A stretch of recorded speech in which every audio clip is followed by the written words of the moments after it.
Oprah Winfrey a dit « Ce sur quoi vous vous concentrez grandit ». Carl Jung a dit « Ce à quoi tu résistes persiste ». Roy Bennett a dit « Si vous voulez voler, vous devez abandonner ce qui vous pèse ».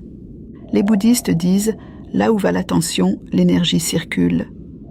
Et moi je vous dis « Tu ne peux pas te détacher de quelque chose en te concentrant sur ce dont tu veux te détacher ».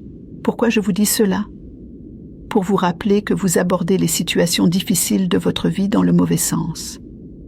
Soyez honnête avec vous-même. Quand on fait face à une situation difficile, qu'est-ce qu'on fait ?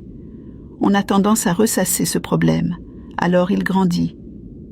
Quand vous allez vous agenouiller pour prier Dieu, soyez honnête avec vous-même. La plupart des gens font quoi ? Ils parlent à Dieu de leurs problèmes, ils sont déjà dans un état de manque. Il y en a même qui pleurent, supplient Dieu, crient, ils ne font qu'amplifier l'énergie de ce qu'ils ne veulent pas. Écoutez-moi bien, voilà pourquoi j'insiste énormément sur les dogmes qu'on vous a inculqués depuis votre enfance. Ces façons de faire que vous répétez sans comprendre que c'est justement cela qui vous emprisonne.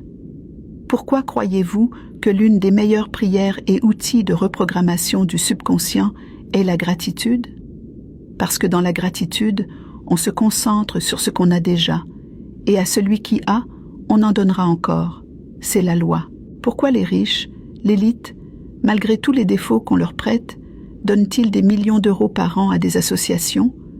Ils ont compris quelque chose que nous, le bas peuple, n'avons pas encore compris. Personne ne te sauvera à part toi-même. Même moi, je tombe plusieurs fois dans les pièges du mental. Ce n'est pas grave. L'essentiel, c'est de prendre conscience rapidement et de s'ajuster. Et c'est comme ça qu'on devient plus fort mentalement. Tu ne peux pas guérir dans un environnement qui t'a rendu malade.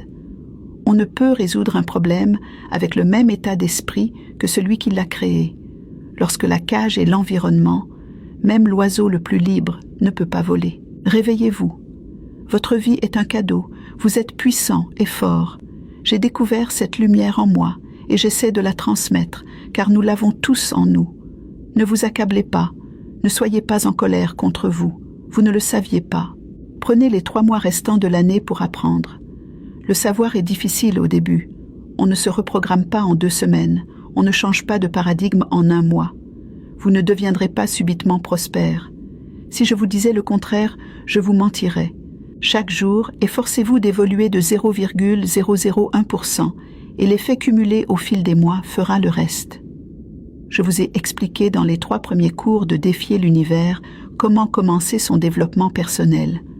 Reprenez ces cours, réécoutez-les. Ne laissez pas la vie, les problèmes, les situations vous accabler.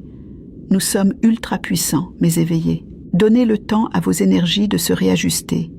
Et quand vous regarderez en arrière, vous serez fiers de vous et cela vous donnera un mental de guerrier. 2025 est dans quelques mois. Relevez-vous, prenez le contrôle de vos vies, vous avez ce pouvoir. Paix et bénédiction.